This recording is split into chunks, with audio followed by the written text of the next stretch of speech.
Hello students, आप सभी का स्वागत है आईबीएस हिमाचल के यूट्यूब चैनल पे। तो कल से एसबीआई क्लरिकल की एग्जामिनेशन स्टार्ट होने हैं। तो आज इस वीडियो के अंदर हम एसबीआई क्लरिकल 2025 के अंदर जो आप एग्जामिनेशन दे रहे हो, इसके अंदर क्या चीज़ें इंपॉर्टेंट रहने वाली है, एग्जाम से पहले किन चीज़ों का आपको ध्यान रखना है और एग्जाम के अंदर क्या चीज़ें आपको नहीं करनी है, कौन सी गलतियाँ नहीं करनी है, और कौन सी चीज़ें आपको करनी है जिससे आप जो है एसबीआई क्लरिकल 2024-25 को इजीली जो है क्रैक कर सकते हैं, प्रीलिम एग्जाम क्लियर कर सकते हैं। क्योंकि प्रीलिम एग्जाम के अंदर बहुत सारी चीज़ें आपकी मैटर करती है, क्योंकि कैंडिडेट्स बहुत ज़्यादा है और इतने ज़्यादा कैंडिडेट्स के अंदर नॉर्मलाइजेशन का फैक्टर भी रहता है और एग्जाम के अंदर प्रेशर भी रहता है और कट ऑफ कितना जाता है प्रीवियस ईयर के अंदर और कितना तक हमने अटेम्प्टेशन एग्जाम के अंदर करना है, ये सारी चीज़ें आप लोगों के माइंड में होगी। तो इन सब चीज़ों के अंदर इन सब चीज़ों के बारे में इस वीडियो के अंदर हम बात करने वाले हैं और साथ ही साथ कैसे हमने जो है एग्जाम को अटेम्प्ट करना है। बेसिकली सबसे इम्पोर्टेंट थिंग है आपने एग्जाम को अटेम्प्ट कैसे करना है, इस चीज़ के बारे में हम इस वीडियो के अंदर बात करने वाले हैं। चलिए तो स्टार्ट करते हैं इस वीडियो को। सबसे पहले हम देखते हैं एसबीआई क्लरिकल 2024, इसके अंदर जो इम्पोर्टेंट आपकी चीज़ें क्या रहने वाली है। सबसे पहली चीज़ आपकी जो इम्पोर्टेंट रहेगी, देखिए जब भी आप एग्जामिनेशन के अंदर बैठते हो, कोई भी एग्जामिनेशन आपका बैंकिंग या फिर एसएससी का एग्जामिनेशन होता है, जो भी आपके जो है ऑनलाइन एग्जामिनेशन होते हैं, उन एग्जामिनेशन के अंदर आपका एक्यूरेसी सबसे ज़्यादा इम्पोर्टेंट करती है। क्योंकि एग्जाम बहुत सारे शिफ्ट्स के अंदर होता है, ठीक है। एग्जाम सिंगल शिफ्ट के अंदर नहीं होता है, बहुत सारे शिफ्ट में एग्जामिनेशन होता है, जिस वजह से एक्यूरेसी आपकी बहुत ज़्यादा मैटर करती है। ठीक है, एक्यूरेसी आपकी मैटर करती है टेम्पटेशन से ज़्यादा। आपने ज़रूरी नहीं है कि आप टेम्पटेशन अगर 80 प्लस सी करोगे तो ही आपका जो है सिलेक्शन होगा, तो ही आपका कट ऑफ क्लियर होगा। आपको एक्यूरेसी रखनी है, एक्यूरेसी आपको 100% लेके चलना है। एटलीस्ट क्वांट और रीजनिंग के सेक्शन में आपकी एक्यूरेसी 100% होनी चाहिए। इंग्लिश के अंदर एक्यूरेसी हाँ आप प्रेडिक्ट नहीं कर सकते हो, बट क्वांट और रीजनिंग के अंदर आपकी एक्यूरेसी अच्छी होनी चाहिए। उसके बाद इसके अंदर इंपॉर्टेंट चीज़ है कि इसके अंदर कोई भी सेक्शनल कट ऑफ नहीं होता है, ठीक है। बहुत बाकी जितने भी एग्जामिनेशन है आईबीपीएस के, उनके अंदर जो है सेक्शनल कट ऑफ रहता है, हर एक सेक्शन को क्लियर करना होता है, हर एक सेक्शन का कट ऑफ रहता है। बट इसके अंदर कोई भी सेक्शनल कट ऑफ नहीं है, तो ये एक अच्छी बात है। जिन लोगों का इंग्लिश सेक्शन वीक है या फिर कोई और सेक्शन क्वांट सेक्शन वीक है, तो वो जो है इसमें कोई भी आपको जो है उस चीज़ की टेंशन नहीं लेनी है। इसमें सेक्शनल कट ऑफ नहीं होगा, आपको ओवरऑल कट ऑफ क्लियर करना है। आपके कोई दो सेक्शन बहुत अच्छे हैं, बहुत स्ट्रॉन्ग है, उन दो सेक्शन के अंदर आप अच्छा स्कोर करते हो तो भी आपका प्रीलिम एग्जामिनेशन क्लियर हो सकता है। और एग्जामिनेशन के अंदर जब भी आप बैठोगे तो आपको रिलैक्स माइंड होके, आज आप सभी लोग जो है अपने एग्जामिनेशन सेंटर के पास पहुंच चुके होंगे। आप सभी लोग आज रिलैक्स करिएगा, कोई भी ज़्यादा बहुत ज़्यादा जो है ट्राई, आपको कोई भी चीज़ें आपको लास्ट टाइम पे रिवाइज नहीं करनी है, कोई भी चीज़ आपको पढ़नी नहीं है। इस टाइम आपको बिल्कुल रिलैक्स रहना है, क्योंकि एक दिन के अंदर आप कितनी सारी चीज़ें जो है पढ़ लेंगे और सारी चीज़ें आप नहीं कर सकते। सिंपल सी बात है, लास्ट दिन के अंदर जो भी आपकी अभी तक तैयारियां हो चुकी है, उन तैयारियों के साथ एग्जामिनेशन के अंदर जाइए, पॉजिटिव माइंड के साथ जाइए, रिलैक्स माइंड के साथ जाइए। उसके साथ साथ देखिए बाकी जिन लोगों का एग्जामिनेशन फर्दर आगे वाले डेट्स में है, जिनका एग्जामिनेशन 28 तारीख या 1 मार्च को है, वो लोग अभी जो है अपनी तैयारियां वैसे ही कंटिन्यू रखिए जैसे आप कर रहे थे। आप मॉक टेस्ट लगाते रहिए, क्लासेस लगाते रहिए, जो चीज़ें आपको नहीं आती है उन्हें रिवाइज करते रहिए, ठीक है। उसके बाद सिंपल सी एक बात याद रखना, जब एग्जामिनेशन के अंदर बैठे होंगे तो जो क्वेश्चन नहीं आता है उसको अटेम्प्ट मत करिएगा, ठीक है। टॉपर आपने नहीं बनना है, आपको सिर्फ और सिर्फ कट ऑफ क्लियर करना है, ठीक है। लास्ट ईयर का आपको कट ऑफ 65 के अप्रोक्सीमेट था, ठीक है। लास्ट ईयर का कट ऑफ की अगर हम बात करें, हाईएस्ट 65-70 के आसपास दिया था, ये 70 से ऊपर किसी भी स्टेट का कट ऑफ नहीं था, ठीक है। जनरल कैटेगरी की मैं बात कर रहा हूँ। तो आपको एग्जाम के अंदर टॉप करने की नहीं सोचनी है, जो क्वेश्चन नहीं आता है उस क्वेश्चन को सिंपली सीधा छोड़ देना है। इंग्लिश के अंदर बहुत बार होता है कि हम अटेम्प्टेशन 20 से 25 अटेम्प्टेशन हमारे हो जाते हैं, उसके बाद हम क्या करते हैं कि 4-5 क्वेश्चन जो और रहते हैं, उन क्वेश्चन के अंदर गेस वर्क करने लगते हैं। वो काम नहीं करना है। आपको एक्यूरेसी के साथ काम करना है, जैसे मैंने पहले आपको बोल दिया है, एक्यूरेसी के साथ चलिए, एक्यूरेसी के साथ अटेम्प्टेशन करिए। इंग्लिश के अंदर 20 या 25 अटेम्प्ट हो रहे हैं, अच्छे अटेम्प्टेशन है। 25 से ऊपर अटेम्प्टेशन आपके होते हैं, दैट्स ऑल्सो गुड, बट हाँ, अगर आप 25 के आसपास कर ले रहे हो, उसके बाद आप श्योर नहीं हो बाकी क्वेश्चंस के बारे में, तो वो क्वेश्चन आप अटेम्प्ट ना करें, ठीक है। तो वहां पे एक वो टॉपर वाला माइंडसेट है, वो लेके ना जाइए, टॉपर वाला माइंडसेट छोड़ दीजिए, ठीक है। आपको सिंपल क्लियर करना है, तो आपको क्या करना है, आपको सिंपल जो है अपना देखिए, कोई भी पहले आपने दिमाग के अंदर कोई भी पहले टारगेट लेके नहीं जाना है कि मैंने इतने क्वेश्चन अटेम्प्ट करने हैं। जैसे आप बोल देंगे कि क्वांट के अंदर मेरे को 33 प्लस ही करना है, तो वो चीज़ क्या है, वो चीज़ थोड़ा सा आपको वहां पे क्या है, थोड़ा सा डिमोटिवेशन हो जाता है अगर आपके 33 अटेम्प्ट नहीं हो पाते हैं, आपके 20 रह जाते हैं, 25 रह जाते हैं। वो डिपेंड करता है, देखिए अटेम्प्टेशन डिपेंड करता है किस चीज पे, लेवल ऑफ एग्जामिनेशन पे। लेवल ऑफ एग्जामिनेशन कैसा होगा उस पर डिपेंड करेगा अटेम्प्ट आप कितने करोगे, ठीक है। अटेम्प्ट करने होते हैं लेवल ऑफ एग्जामिनेशन के अकॉर्डिंग।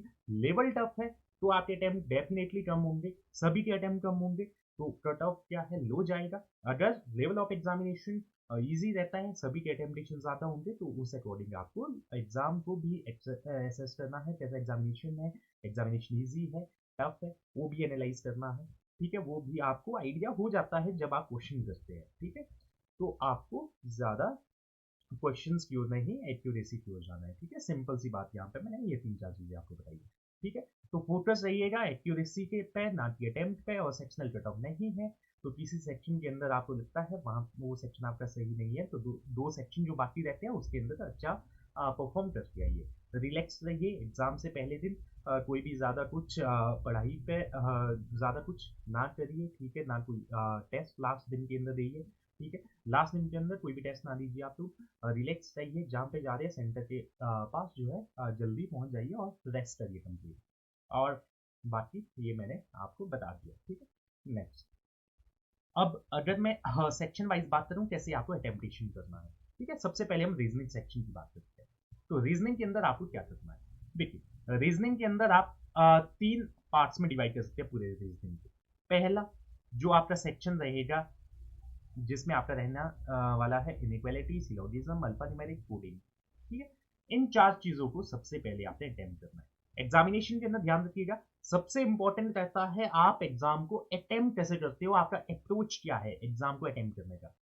तो सबसे इंपॉर्टेंट चीज है अप्रोच, अप्रोच सही होना चाहिए आपका, ठीक है। अप्रोच सही होगा, अटेम्प्टेशन आपका ज्यादा होगा, अटेम्प्टेशन आपका इंक्रीज होगा, ठीक है। सबसे पहले इनइक्वालिटी पे जाइए जल्दी से, इनइक्वालिटी, ठीक है। इनइक्वालिटी 4 क्वेश्चन, 3-4 क्वेश्चन, जितने भी क्वेश्चन होंगे हर एक क्वेश्चन को 20 सेकंड के आसपास लगभग अटेम्प्ट करने की कोशिश करिए। सिलोगिज्म 20 से 30 सेकंड, ठीक है, 20 से 30 सेकंड के अंदर अटेम्प्ट करिए। अल्फान्यूमेरिक हर एक क्वेश्चन आपका लगभग 20 से 30 सेकंड के अंदर इजीली अटेम्प्ट होना चाहिए। कोडिंग का क्वेश्चन आएगा, कोडिंग का क्वेश्चन इजीली आपका 1 से 1.5 मिनट के अंदर पूरा आपका सॉल्व हो जाना चाहिए, ठीक है। ये आप सबसे पहले इस सेक्शन इन क्वेश्चंस पे जाइएगा, इन क्वेश्चन को ढूंढिएगा कहाँ पे ये क्वेश्चन है, इनको पहले अटेम्प्ट करना है, ठीक है। गो थ्रू होना है पेपर का।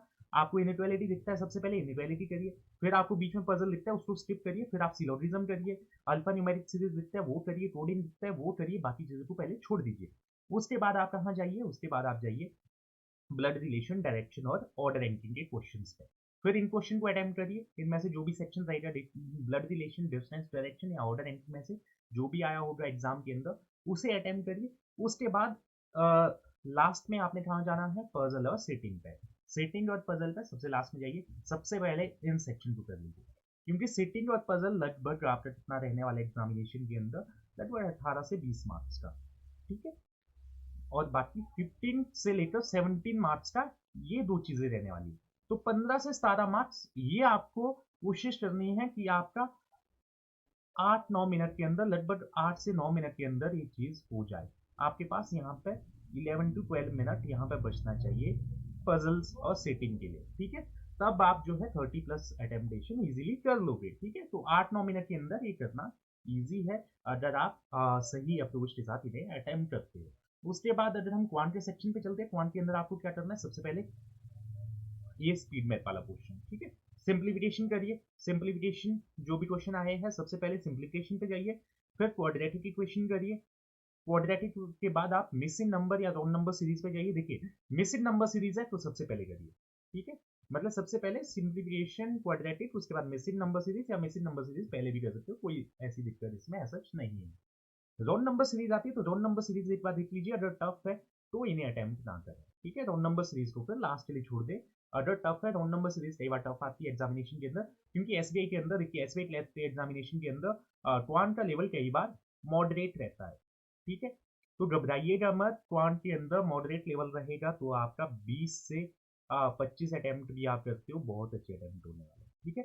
20 प्लस अटेम्प्ट क्वांट के अंदर, अगर पेपर जो है टफ आता है, क्वांट टफ आता है, लेंथी आता है, टफ नहीं बोल सकते, लेंथी बोल सकते हैं, हाँ मॉडरेट बोल सकते हैं या लेंथी बोल सकते हो आप। लेंथी क्वांट आएगा तो 20 प्लस अटेम्प्टेशन आपके क्वांट के अंदर है, बहुत अच्छी अटेम्प्टेशन है, ठीक है। तो सिंपली सबसे पहले सिंप्लीफिकेशन आराम से करिएगा, क्वाड्रेटिक अच्छे से करिएगा एक्यूरेसी के साथ, उसके बाद मिसिंग नंबर सीरीज करिएगा, रॉन्ग नंबर सीरीज है तो अगर टफ है तो छोड़ दीजिएगा, इजी है तो कर दीजिएगा, ठीक है। उसके बाद डीआई पे जाइएगा, डीआई अटेम्प्ट करें, उसके बाद आप लास्ट पे जाएंगे अर्थमेटिक पर, फिर लास्ट में अर्थमेटिक के जो क्वेश्चन आपको क्लियर है उन क्वेश्चन को अटेम्प्ट करिए, ठीक है। इजी रहेगा तो 30 प्लस आप अटेम्प्ट इजीली कर लोगे। अगर टफ रहेगा, देखिए मॉडरेट रहता है, last year I think quant का सेक्शन मॉडरेट था, लेंथी सेक्शन था, इसलिए last year overall cut off भी कम किया था, क्वांट का सेक्शन टफ रहा था, और क्वांट के अंदर मैक्सिमम कैंडिडेट 20 से 25 क्वेश्चन अटेम्प्ट करके आए थे, ठीक है। तो अटेम्प्टेशन कम करिएगा, उतना ही करिएगा, एक्यूरेसी के साथ करिएगा जितना अटेम्प्टेशन हो सकता है एग्जामिनेशन के अंदर, वो आपको simplification, quadratic equation, missing number series, इनके अंदर समझ आ जाएगा कि क्वांट का लेवल क्या है। अगर सिंप्लीफिकेशन में टाइम लगता होगा, कैलकुलेटिव होगा, तो आप समझ लेना कि क्वांट मॉडरेट साइड पे है, लेंथी साइड पे है, तो अटेम्प्टेशन 20 से प्लस अच्छा अटेम्प्टेशन, ठीक है। इंग्लिश के अंदर आप क्या करेंगे, इंग्लिश के अंदर सबसे पहले आप जाएंगे वर्ड्स पे, वर्ड ऑर्डर या वर्ड यूजेज, इसमें से जो भी आया होगा उस पर आप जाइएगा, लगभग 2 मिनट इसके लिए आपके, उसके बाद फिलर और क्लोज टेस्ट 2.5 मिनट यहाँ पे आप दीजिए, एरर डिटेक्शन 2.5 मिनट यहाँ पे दीजिए, पैराजम्बल आएगा तो 2.5 मिनट यहाँ पे देना, मिसलेनियस कोई भी क्वेश्चन आएंगे वो अटेम्प्ट करिएगा, और लास्ट में आप कहाँ जाइएगा, आरसी पे, आरसी पे आप आराम से 5 से 7 मिनट दे सकते हैं, ठीक है। इस तरह से आप इंग्लिश के सेक्शन को भी इजीली अटेम्प्ट कर लोगे, ठीक है। इंग्लिश के अंदर देखिए, अगर आपका एरर डिटेक्शन के कोई क्वेश्चन है जहाँ पे डाउट आपको है, उस क्वेश्चन को मत करिएगा, ठीक है। जो भी क्वेश्चन आपको लगता है उस क्वेश्चन में डाउट है उसे मत करिएगा। पैरा जंबल भी अगर आपको लगता है कई बार टफ आता है तो उस पैरा जंबल को छोड़ दीजिएगा, ठीक है।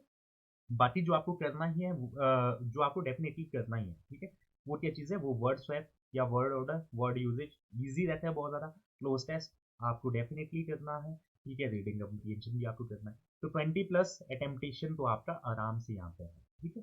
25 प्लस कर सकते हो अगर इंग्लिश इजी साइड पे रहता है, ठीक है, सिंपल रहता है। अगर आरसी आपका स्टोरी बेस आएगा, देखिए मैक्सिमम टाइम क्या रहता है क्लरिकल के एग्जामिनेशन के अंदर, जो आरसी होता है वो स्टोरी बेस होता है, ठीक है। स्टोरी बेस आरसी होगा तो आप आरसी को इजीली कर लेंगे, आरसी आपका सही हो जाएगा, उसके बाद बाकी चीजें आप अटेम्प्ट कर लोगे, तो 25 प्लस अटेम्प्टेशन आपका इजीली है, ठीक है।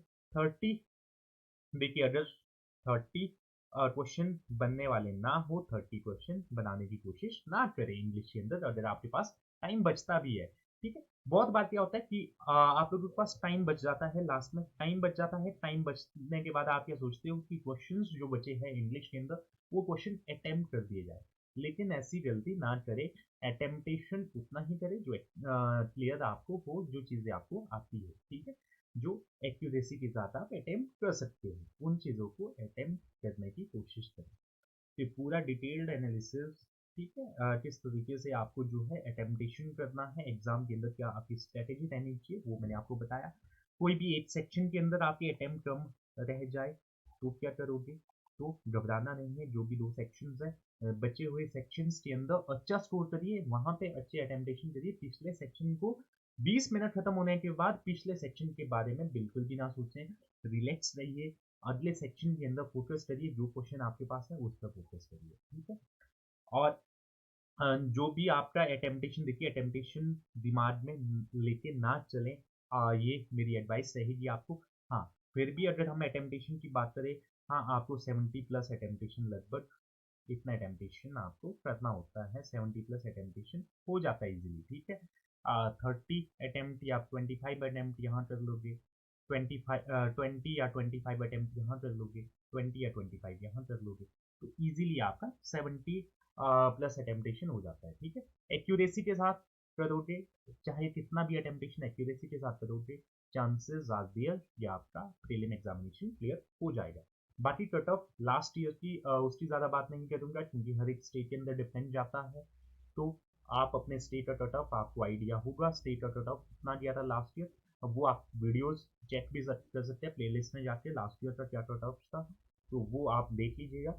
बाकी अभी आपने एग्जामिनेशन से पहले जो है काम होके फ्री माइंड होके जाना है, एग्जाम के अंदर रिलैक्स होके एग्जाम को अटेम्प्ट करिएगा और एक्यूरेसी के साथ अटेम्प्ट करिएगा, डेफिनेटली आपका प्रीलिम क्लियर हो जाएगा, ठीक है।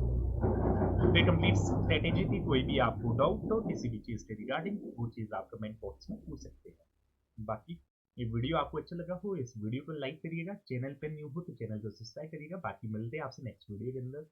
Till then bye.